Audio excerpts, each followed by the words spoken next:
الحمد لله الأحد الصمد الذي لم يلد ولم يولد ولم يكن له كفوا أحد، والصلاة والسلام على سيد الأنبياء والمرسلين وعلى آله وأصحابه ومن تبعهم بإحسان إلى يوم الدين. اعوذ باللہ من الشیطان الرجیم. بسم اللہ الرحمن الرحیم. سورہ النساء 5واں پارہ اور آیت نمبر 92. وما كان لمؤمن ان يقتل مؤمنا الا خطأ ومن قتل مؤمنا خطأ فتحرير رقبة مؤمنة ودية مسلمة إلى أهله إلا أن يصدقوا فإن كان من قوم عدو لكم وهو مؤمن فتحرير رقبة مؤمنة وإن كان من قوم بينكم وبينهم ميثاق فدية مسلمة إلى أهله وتحرير رقبة مؤمنة فمن لم يجد فصيام شهرين متتابعين توبة من الله وكان الله عليما حكيما. ومن يقتل مؤمنا متعمدا فجزاؤه جهنم خالدا فيها وغضب الله عليه ولعنه وأعد له عذابا عظيما. يا أيها الذين آمنوا إذا ضربتم في سبيل الله فتبينوا ولا تقولوا لمن ألقى إليكم السلام لست مؤمنا تبتغون عرض الحياة الدنيا فعند الله مغانم كثيرة كذلك كنتم من قبل فمن الله عليكم فتبينوا إن الله كان بما تعملون خبيرا. لا يستوي القائدون من المؤمنون غير أولي الضرر والمجاهدون في سبيل الله بأموالهم وأنفسهم فضل الله المجاهدين بأموالهم وأنفسهم على القائدين درجة وكلا وعد الله الحسنى وفضل الله المجاهدين على القائدين أجرا عظيما.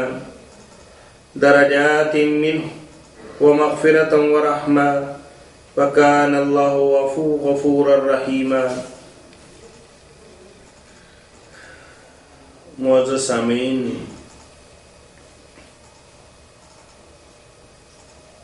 اس رکوع میں دو باتیں اور اسی پر ساری گفتگو کا دار و مدار. ایک تو انسان کے ہاتھوں کسی انسان کا غیر شرعی طور پر قتل ہو جانا، مارا جانا، اور دوسرا جہاد فی سبیل اللہ کے حوالے سے کچھ گفتگو جو آخری آیات مبارکہ کے اندر اللہ وحدہ لا شریک نے فرمائی. اب آپ دیکھیے کہ ان آیات کے اندر اللہ وحدہ لا شریک نے کسی انسان کا مر جانا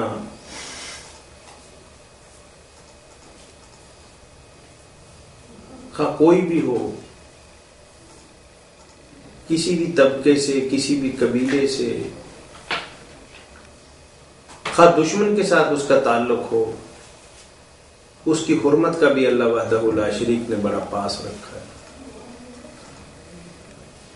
اب کسی انسان کی جنگ کے بغیر کافر ہونے کی بنا پر جان لینے کا بھی کسی مسلمان کو کوئی حق نہیں. یہ بات اپنے دل اور دماغ کے اندر بٹھا لیجئے کہ کسی بھی کافر کی کتنا ہی بدترین کفر کرنے والا کیوں نہ ہو، حالت جنگ کے بغیر اس کی جان لینے کا کسی انسان کو کوئی اختیار. جنگ کی حالت کے اندر ایک اور بات ہے، اس کے اصول، اس کے قواعد، اس کے ضابطے اور اس کا طریقہ بدل جاتا ہے. اس وقت ایک جنگ جو ہے وہ من حوصل قوم لڑی جاتی ہے، اور اس کے اندر پھر اگر کوئی آدمی مارا جائے تو اس کی جان کی اسلام قطعاً کوئی پرواہ نہیں کرتا. عام حالات کے اندر کسی انسان کی زندگی کا پاس کرنا، لحاظ رکھنا، اللہ وحدہ لا شریک نے اس کا بڑا اہتمام کیا. اور پھر خاص طور پر اگر وہ جان کلمہ گو کی ہو، اللہ کی وحدانیت کا اقرار کرنے والا ہو، اور نبی آخر الزمان صلی اللہ علیہ وسلم کی نبوت اور رسالت اور حقانیت کا پرچار کرنے والا ہو، پھر اس کی جان لینا زمین و آسمان کو تباہ کر دینے کے برابر۔ آج جو لوگ ذرا ذرا سی بات پر اشتعال میں آ کر اسلحہ نکال کر کسی مسلمان پر وہ ہتھیار استعمال کر کے اس کی جان لے لیتے ہیں، ان آیات مبارکہ کی روشنی کے اندر وہ جان لیں کہ اب ان کے لیے کوئی خلاصی کا راستہ نہیں، اور ایسا کبھی ہو ہی نہیں سکتا کہ وہ جہنم کے اندر نہ جائے۔ اللہ وحدہ لا شریک نے شرک کے بعد کسی مسلمان کی جان لینا بہت بڑا جرم گردانا ہے۔ حدیث مبارکہ کے اندر آتا ہے کہ کسی ایک مسلمان کو مارا جانا پوری کائنات کی تباہی سے بڑا گناہ ہے، اور اسی لیے اللہ وحدہ لا شریک نے اسے شرک کے بعد سب سے بڑا جرم گردانا ہے۔ چوری کرتا ہے انسان توبہ ہو سکتی ہے، زنا کرتا ہے اس کی سزا ایک مقرر ہے، ڈاکہ ڈالتا ہے قاعدے اور طریقے کے مطابق اس سے نپٹا جائے گا، لیکن اگر کسی انسان نے کسی انسان کی زندگی لے لی تو معاملہ بہت بگڑ جائے گا۔ اور کسی مومن کا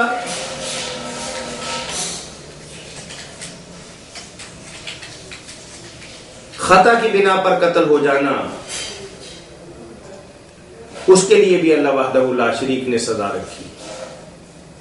کہ ایک جان تو چلی گئی، اور قتل خطا کی مختلف صورتیں ہیں، وہ احادیث مبارکہ کی روشنی کے اندر اور قرآن کریم کے الفاظ کی روشنی کے اندر ہم واضح کریں گے کہ آپ نے دور سے کوئی چیز دیکھی اور آپ نے سمجھا یہ کوئی جانور ہے، بڑا پرندہ ہے یا کوئی اور چیز ہے، آپ نے ہتھیار کا استعمال کیا، گولی، خنجر، تیر، جو بھی اس زمانے کا ہتھیار تھا اسے لگ گیا، اور جسے لگا وہ جانور نہیں تھا، وہ پرندہ نہیں تھا، وہ انسان تھا اور مسلمان تھا، یہ بات کے اندر پتہ چلا۔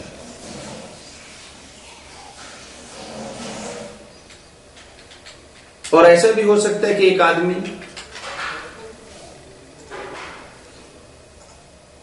بعض جنگوں کے اندر ایسا بھی ہوا ہے کہ ایک آدمی نے کفار اور مسلمانوں کی جنگ ہوئی، اچانک اس نے لا الہ الا اللہ کا اقرار کر دیا، یا مسلمانوں نے کسی بستی پر، کسی علاقے پر اور کسی قوم پر حملہ کیا اور قوم لا الہ الا اللہ کا اقرار کرنے لگی۔ اب آپ نے سمجھا کہ یہ بندہ ایسے ہی لا الہ الا اللہ کہہ رہا ہے، اور آپ نے اس پر ہتھیار اٹھایا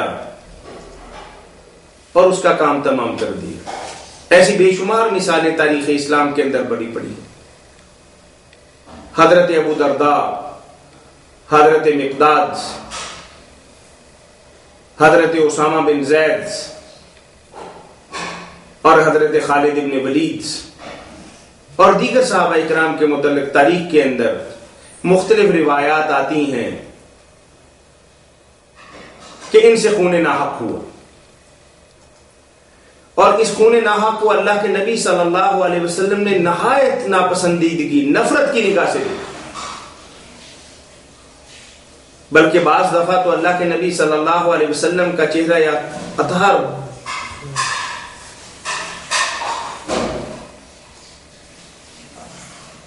انتہائی غصے کے عالم کے اندر حضرت اسامہ سے فرماتے ہیں کہ اسامہ قیامت کے دن اللہ کو کیا جواب دو؟ ہلا شققت قلبا، وہ تم جو بات کر رہے ہو کہ تمہاری تلوار کی وجہ سے، تمہارے روب و دبدبا کی وجہ سے، یا اپنی جان چھڑانے کے لیے اس نے لا الہ الا اللہ کا اقرار کیا تھا، اور تم نے کب اس کا سینہ چیر کر دیکھا تھا کہ اس کا ایمان ناقص ہے اور اس کا ایمان ادھورا ہے اور اس کا ایمان صرف زبان سے اقرار ہے، دل کے اندر یہ بات نہیں اتری؟ اور صحابہ اکرام کے اس عمل پر اللہ کے نبی صلی اللہ علیہ وآلہ وسلم نے آسمان کی طرف انگلیاں اٹھا کر کہا کہ اللہ، میں اس قتل ناحق سے بری ہوں، یہ میری تعلیمات نہیں ہیں، یہ میرا پیغام نہیں ہے، یہ میرا حکم نہیں ہے، یہ میرا طریقہ نہیں ہے، یہ میرا دستور نہیں ہے، یہ مرضی کے خلاف عمل ہوا۔ یعنی صحابہ کرام کہ اس عمل پر جلیل قدر صحابہ کرام کی سرزنش ہوئی، ڈانٹا گیا، ناراض ہوئے، اور ان سے ہونے والی غلطی کا برات کا اظہار کیا، اور صحابہ کرام معذور تھے، بظاہر حالات واقعی ان کی بات کی تصدیق کرتے ہیں، لیکن اللہ کے نبی صلی اللہ علیہ وسلم نے فرمایا کہ کسی ادنا ترین شبے کی بنا پر بھی کسی مسلمان کی جان نہیں لی جا سکتی، کہ کسی مسلمان کا قتل کرنا اور اس کی جان لینا اور اس کی سانسیں ختم کر دینا یہ کوئی آسان بات نہیں۔ تو ان آیات مبارکہ کے اندر اللہ وحدہ لا شریک اگر کبھی غلطی سے ایسی بات ہو جائے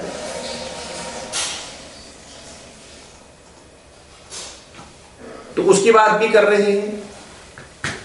اور دانستہ جن سے یہ جرم ہوا، آخرت کا معاملہ تو اللہ کے پاس ہے، وہ مالک ان کے ساتھ کیا برتاؤ کرے گا یہ وہی مالک جانتا ہے، لیکن دنیا کے اندر اللہ نے قتل خطا اور قتل عمد دونوں کی سزا، اور پھر اس کے اندر ایسے لوگ کہ جن کے ساتھ ہماری دشمنداری ہے، ان کا آدمی مارا گیا تو اس کے متعلق احکامات کیا ہیں، اور ذمی یا ایسے لوگ کہ جن کے ساتھ ہماری صلح صفائی ہے، ہمارا معاہدہ ہے، اور آپس کے اندر ایک پیچ اپ چل رہا ہے، ان کا اگر آدمی مارا گیا تو اس کے ساتھ شریعت کی روشنی کے اندر کیا برتاؤ کیا جائے۔ المختصر ایک مسلمان کو یہ بات بتائی گئی ہے کہ صرف کسی مسلمان کی جان 3 وجوہات کی بنا پر لی جا سکتی۔ پہلی بات کہ اس کلمہ گو نے کسی اور انسان کی جان لی ہو، کسی اور انسان کو قتل کیا ہو، تو اس کا قتل کیا جانا واجب ہے۔ وَلَكُمْ فِي الْقِصَاصِ حَيَاةٌ يَا أُولِي الْأَلْبَابِ، تختہ دار پہ لٹکا دو اس کو،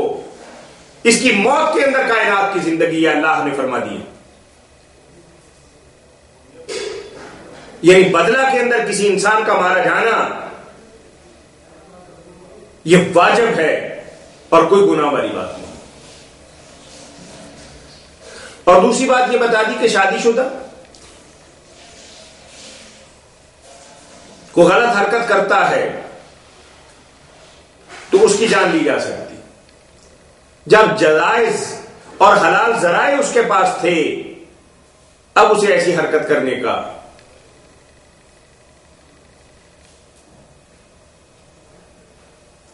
کی کوئی ضرورت نہیں تھی، اس کو چھٹی نہیں دی جا سکتی۔ شریعت اسلامیہ کی روشنی کے اندر اس کے زندہ رہنے کا حق ختم ہو گیا، سنسار کیا جائے گا اور اس کی زندگی کا خاتمہ کیا جائے گا۔ اور تیسری اور آخری بات کہ اگر کوئی آدمی مسلمان تھا، بگڑ گیا، مذہب اسلام کو چھوڑ دیا، اللہ کی اطاعت کا لبادہ جو اس نے اپنے گلے کے اندر ڈال رکھا تھا وہ اتار دیا، اللہ کی توحید کا انکار کر دیا، پیغمبر علیہ الصلوۃ والسلام کی رسالت اور نبوت کا توق جو اس نے اپنے گلے کے اندر ڈال رکھا تھا اتار پھینکا، اور اللہ کے نبی صلی اللہ علیہ وسلم کی شان اقدس کے اندر گستاخیاں کرنے لگ گیا، اور واضح لفظوں میں آپ کی نبوت کا اور رسالت کا انکار کرنے والا بن گیا، اور اللہ کی وحدانیت کو ٹھکرانے والا بن گیا ظاہراً الفاظ کے اندر، یعنی دین اسلام سے پھر گیا، اس کا منکا توڑا جا سکتا ہے، اس کی گردن اڑائی جا سکتی ہے، اس کی سانسیں ختم کی جا سکتی ہیں، اور اگر ایسا کرو گے تو کوئی جرم نہیں، یعنی سنسار کرنا، قصاص کے بدل کے اندر کسی انسان کا مارا جانا یا مرتد کی گردن مارا جانا، یہ شریعت اسلامیہ کی اصطلاح کے اندر قتل نہیں ہے، یہ موت نہیں ہے بلکہ اس کی سزا ہے۔ لیکن اگر، اور پھر یہ بات، ایک بھی بات یاد رکھیے کہ بعض لوگ جیسے ہمارے ہاں ممتاز قادری نے پچھلے دنوں کیا، اس کے جذبات اور احساسات کچھ بھی تھے، کیا کائنات کا کوئی قاعدہ اور قانون اس بات کی اجازت دیتا ہے کہ آپ اپنے ہاتھ کے اندر تلوار پکڑیں اور اللہ اور اس کے رسول کے مجرم کی گردن اتار دیں؟ یا آپ کسی کو دیکھیں کہ چوری کرتا ہے، آپ اس کا ہاتھ کاٹ دیں، ڈاکہ ڈالتا ہے ہاتھ اور پاؤں کاٹ دیں، کسی کو قتل کرتا ہے اور آپ اس کی گردن اتار دیں کہ اس نے اس کو مارا تھا؟ یہ آپ کو حق نہیں، یہ بات بھی آپ ذہن کے اندر رکھیں۔ یہ اس طرح کی بنیادی باتیں، جذباتی فیصلے، یہ دین اسلام کی روح کے خلاف ہے۔ ایک آدمی، یہ الگ بات ہے کہ انسان کے جذبات اور چیز ہیں، لیکن قانون اور ضابطے کے اندر جذبات کا کوئی خیال نہیں رکھا جاتا، طریقے اور سلیقے اور نظام کو اپنایا جاتا ہے۔ ریاست، مملکت، حکومت یہ کام کرے کہ اگر کسی نے جرم کیا، مرتد ہو گیا، اب عدالت کے اندر مقدمہ دائر کرے۔ عدالت اچھی ہے یا بری ہے، اس سے میں غرض نہیں ہے، اور آج لوگ کہتے ہیں کہ ہماری عدالتیں، ہمارا نظام، ہمارا سیٹ اپ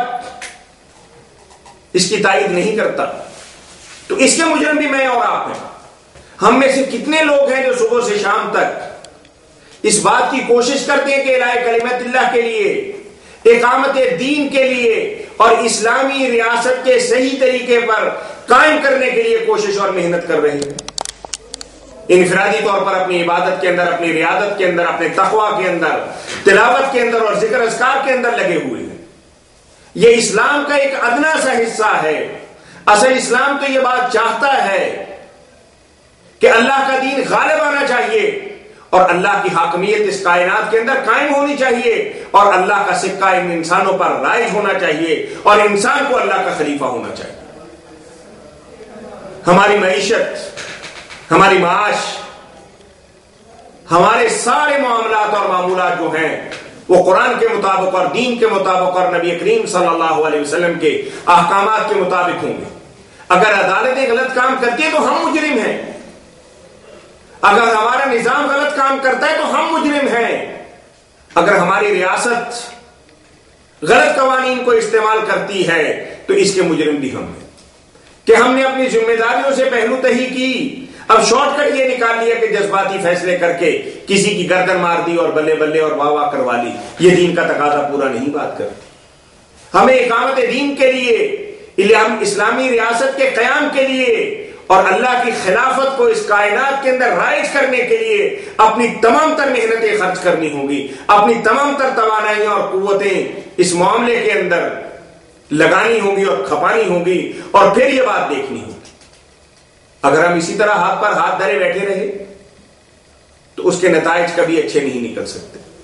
ہم مسلمانوں کو، ہر فرد کو اقامت دین، اسلامی ریاست کے قیام کے لیے کمر بستہ ہونا چاہیے اور اپنی تمام تر صلاحیتیں اور توانائیاں دامے درمے قدم سخنے اس میدان کے اندر خرچ کر دینی چاہیے اور معاملہ اللہ پر ڈال دینا چاہیے، لیکن نیک نیتی کے ساتھ اپنے مشن کے اندر لگے رہنا چاہیے۔ تو المختصر اللہ وحدہ لا شریک کے جو قوانین اور ضابطے ہیں یہ انسانوں پر لاگو کرتے ہیں، لیکن انفرادی طور پر کبھی نہیں کہ ایک انسان اٹھے اور چور کا ہاتھ کاٹ دے، اور دوسرا اٹھے کہ زانی کو سنسار کر دے، اور تیسرا قاتل کا جو ہے گردن اتار دے۔ یہ آپ کو اجازت نہیں۔ یہ ریاست کے بغیر، مملکت کے بغیر، حکومت کے بغیر اور اسٹیٹ کے بغیر اگر کوئی آدمی ایسا کرتا ہے تو اللہ کے قانون کا مذاق اڑاتا ہے اور اس کی دھجیاں بکھیرتا ہے اور اس کی غلط توضیح کرتا ہے۔ وَمَا كَانَ لِمُؤْمِنٍ أَن يَقْتُلَ مُؤْمِنًا إِلَّا خَطَأً۔ یہ سوچا بھی نہیں جا سکتا، اللہ کہتے ہیں کہ کوئی مومن کسی مومن کو قتل کر دے، یعنی ایک کلمہ گو دوسرے کلمہ گو کی جان لے لے گا، لا الہ الا اللہ کا پرچار کرنے والا، اللہ کی توحید کا پرچم بلند کرنے والا اور اللہ کا نام جپنے والا، کیا دوسرا اللہ کے نام لینے والے کی کبھی جان لے سکتا ہے؟ ایسا تو کبھی تصور بھی نہیں ہو سکتا، ایسا تو کبھی سوچا بھی نہیں جا سکتا۔ یہ پکا اور سچا مومن آدمی اس طرح کی حرکت کبھی نہیں کر سکتا۔ ہاں، غلطی سے ایسا ہو سکتا،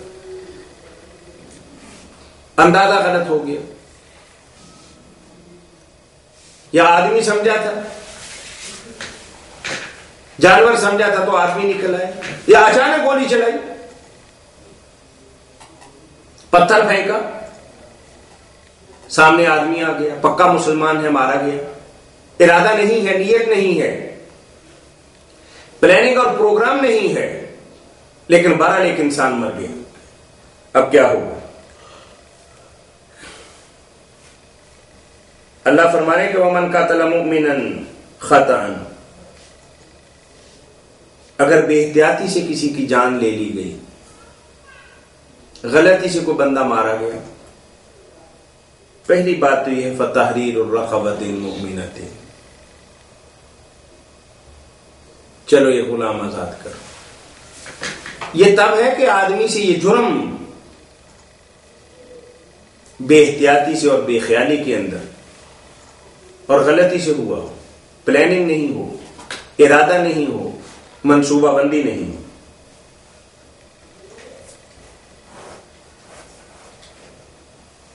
وَدِيَةٌ مُسَلَّمَةٌ إِلَىٰ أَهْلِهِ، خون بہا اس کے وارثوں کو دینا پڑے۔ غلطی سے بھی مر گیا تو پھر کیا، ان کا تو مارا گیا، بیوی بیوہ ہو گئی، بچے یتیم ہو گئے، والدین کا سہارا اٹھ گیا، چھوٹے بہن بھائی گلیوں کی خاک چھاننے کے لیے رہ گئے، ان کو کوئی نہ کوئی تو پرسہ دینا ہوگا، ان کا کوئی نہ کوئی تو پرسان حال بننا ہوگا۔ اب اللہ نے یہ قانون بنا دیا، یہ نظام آ گیا کہ دیت ادا کرو، بے شک غلطی سے مرا، دو سزائیں، ایک جان تو تم نے لے لی، ایک جان جو تمہارے ہاتھ کے اندر ہے اس کو چھوڑ دو، اور وارثوں کو مال دو، کچھ تو ان کے دکھوں کا مداوع ہو، ان کی پریشانیوں کا، ان کی تکلیفوں کا کچھ ازالہ ہو۔ ہاں، یہ الگ بات ہے کہ وہ دل و جان سے سمجھے کہ واقعی آپ سے نادانستگی کے اندر غلطی ہوئی ہے، اور کھاتے پیتے لوگ ہیں، صاحب حیثیت ہیں، اللہ کا دیا ہوا بہت کچھ ہے، اور وہ سمجھتے ہیں کہ آپ بھی نیک آدمی ہو، شریف آدمی ہو، سمجھدار آدمی ہو، ذمہ دار آدمی ہو، لیکن آپ سے یہ حرکت ہوئی ہے تو آپ کا ذرہ برابر اس کے اندر ذاتی عمل دخل نہیں ہے، اور وہ دیت لینے سے بھی انکار کرتے ہیں، تو یہ ان کی مہربانی ہے۔ باقی آپ کے ذمے دو کام، گردن کو آزاد کرنا اور وارثوں کو دیت دینا. ہاں اگر وارث معاف کر دیں تو ایک الگ بات ہے. فَإِن كَانَ مِن قَوْمٍ عَدُوٍّ لَكُمْ، اگر ایک ایسی قوم کے ساتھ جن کی تمہاری آپس کے اندر دشمنی تھی، تم نے شب خون مارا، اس کے اندر مسلمان بھی مارا گیا، اب ایک ہی سزا ہے. بندہ مارا غلطی سے گیا، تم نے دشمن کا آدمی سمجھا، تھا وہ تمہارا آدمی، وہ شیطانوں میں سے نہیں تھا، وہ تو اہل اللہ میں سے تھا، اللہ کے اطاعت گزاروں میں سے تھا، لیکن بہرحال غلطی سے تمہارے سامنے آ گیا اور تم نے اس کی گردن اتار دی. فَتَحْرِيرُ رَقَبَةٍ مُؤْمِنَةٍ، اب ایک ہی سزا، کوئی دیت نہیں کہ کافروں کو دیت کیوں ادا کریں؟ کافر وہی پیسہ ہمارے خلاف اسلحے کے طور پر استعمال کریں گے، پھر ہماری جڑیں کاٹیں گے، پھر ہمارے خلاف ہتھیار اٹھائیں گے. فَتَحْرِيرُ رَقَبَةٍ مُؤْمِنَةٍ جرم ہو گیا، ٹھیک ہے، ہمیں بھی پتا ہے. اللہ کہتے ہیں کہ بس ایک غلام کو آزاد کر دو، ایک ٹکا انہیں نہیں دینا. وَإِن كَانَ مِن قَوْمٍ بَيْنَكُمْ وَبَيْنَهُم مِيثَاقٌ، یعنی لوگ کہتے ہیں کہ قرآن کریم جو ہے وہ عبادات کی باتیں بتاتا ہے. آپ یہ دیکھیے کہ بین الاقوامی قوانین کی باتیں اللہ وحدہ لا شریک بتا رہے ہیں کہ اگر ایک اپنی پارٹی کا بندہ اپنے علاقے کے اندر مارا گیا تو اس کے لیے اللہ کا قانون کیا کہتا ہے. اگر غیر علاقے کا آدمی تمہارا حملہ کرنے سے ایسے مارا گیا تو اس کے ساتھ برتاؤ کیا کرنا ہے. اب ایک تیسری قوم، وَإِن كَانَ مِن قَوْمٍ بَيْنَكُمْ وَبَيْنَهُم مِيثَاقٌ، اگر ایک ایسی قوم تمہارا ان کا ایگریمنٹ ہے، تمہارا ان کے ساتھ معاہدہ ہے. ایک تو دشمن لوگ ہیں نا کہ تمہارا ان کے ساتھ کوئی معاہدہ نہیں، لیکن ایسے دشمن بھی ہیں کہ تم ایک معاہدے کے اندر بندھے ہوئے ہو. ان کا اگر آدمی مارا گیا، فدیۃ مسلمۃ الی اہلہ، اب ظاہر ہے کہ ایک معاہدہ کیا ہوا ہے، ایگریمنٹ کیا ہوا ہے، اتفاق کیا ہوا ہے، لکھی پڑی بات ہے. ان کا آدمی مارا گیا، کافر ہے یا مسلم ہے تو دیت ادا کرو. کوئی تو ایک برادری بن گئے تھے، ایک یونٹ بن گئے تھے، ایک خاندان بن گئے تھے. وَتَحْرِيرُ رَقَبَةٍ مُؤْمِنَةٍ، گردن بھی آزاد کر دو. یعنی تینوں شکلوں کے اندر آپ دیکھیے گا کہ اگر قتل خطا ہو گیا تب بھی گردن آزاد کرنے کی بات کی ہے اللہ نے، اور اگر دشمن پارٹی کا آدمی مارا گیا تو دیت نہیں ہے، لیکن غلام آزاد کرنا پڑے. ایک ایسی پارٹی کے جن کے ساتھ آپ کا معاہدہ ہے، سمجھوتا ہے، ایگریمنٹ ہے، آدمی مارا گیا، دیت بھی دینی پڑے گی، غلام بھی آزاد کرنا پڑے. یعنی تینوں شکلوں کے اندر غلام کو آزاد کرنا. اگر غلام نہیں ملتا، آج کل تو بالکل ہی نہیں ملتا، ہم ایک معاہدے کے تحت غلام آزاد کر چکے، چھوڑ چکے، یہ سارا سیٹ اپ ختم ہو چکا. اب کیا ہے؟ فَمَن لَّمْ يَجِدْ فَصِيَامُ شَهْرَيْنِ مُتَتَابِعَيْنِ،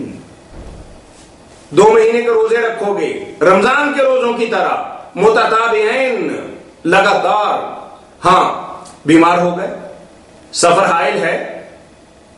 اگر عورت سے قتل ہو گیا تو اس کے ایام آ گئے یا کوئی اور خرابی ہو گئی، پھر روزے چھوڑے جا سکتے ہیں. یعنی ایسا نہیں ہے کہ روزے 2 چھوڑ دو اور پھر 2 رکھ لو اور اپنی مرضی کرو. شہرین متتابعین، 2 مہینے کے لگاتار روزے کہ ایک انسان کی جان لی ہے. تمہیں پتا ہونا چاہیے کہ ایک انسان اللہ کو ماننے والا تھا. توبۃ من اللہ. اب یہاں تک تو توبہ ہو سکتی ہے کہ غلطی سے مارا گیا. وَكَانَ اللَّهُ عَلِيمًا حَكِيمًا، اور اللہ بہت زیادہ جاننے والا اور حکمت والا ہے. اور اگلی آیات مبارکہ انشاءاللہ اگلے درس کے اندر کہ جس کے اندر ایک آدمی کسی آدمی کی جان بوجھ کر جان لیتا ہے تو اس کے متعلق قرآن کیا فرماتا ہے، یہ انشاءاللہ اگلے ہفتے بات کریں گے. وآخر دعوانا ان الحمد للہ رب العالمین.